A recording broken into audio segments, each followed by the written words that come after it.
Akhil Gogoi club আৰু Lurinjyoti Gogoi club Lok Sabha নিৰ্বাচনত আছিল নে নাই এলায়েন্স আছিলেতো লোকসভা নিৰ্বাচনতো তেওঁলোকৰ এলায়েন্স আছিলে বিধ্বস্তভাৱে পৰাজিত হৈছে তেওঁলোক ডিব্ৰুগড় চিট এলায়েন্সত খেলিছে অখিল গগৈ এলায়েন্সত আছিলে গতিকে এলায়েন্স হয় নহয় সেইটো আমাৰ বিজেপিৰ কোনো ফৰক নপৰে কাৰণ এলায়েন্স হ'লেও তেওঁলোকৰ ৰিজাল্ট বিধ্বস্তই হ'ব কাৰণ এইটো কমপ্লিটলি তিনিটা পাৰ্টিয়ে মিয়াৰ পৃষ্ঠপোষকতাত গুচি গ'ল কিন্তু যি অখিল গগৈ ডাঙৰীয়াৰ দৰে ব্যক্তিক কোনো মানুহে বিশ্বাস কৰিব নোৱাৰে তেওঁ অনবৰত জপিয়াই ফুৰিব বিচাৰে গতিকে তেওঁক যদি বিশ্বাসত লৈ কিবা কাম কৰিম বুলি ভাবিছে গৌৰৱ গগৈ ডাঙৰীয়া তেন্তে সেইটো দিবা স্বপ্নৰ নিচিনা কথা কিন্তু তেওঁলোকে তিনিজন খিলঞ্জীয়া তিনিজন গগৈ তিনিজন আমি বহিৰাগত আপুনি বহিৰাগত নেকি মানে আপুনি মই বহিৰাগত হিমন্ত বিশ্ব শৰ্মা বহিৰাগত সবতকৈ যদি খিলঞ্জীয়া পাৰ্টি আছে বিজেপি খিলঞ্জীয়া পাৰ্টি কংগ্ৰেছতো মিয়া ভৰ্তি হৈ আছে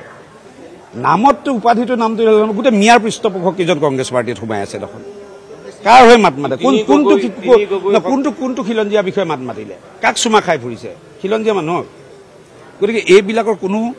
অস্তিত্ব নাই আপোনালোকে ইলেকশ্যনৰ ৰিজাল্ট যেতিয়া দেখিব তেতিয়া গম পাব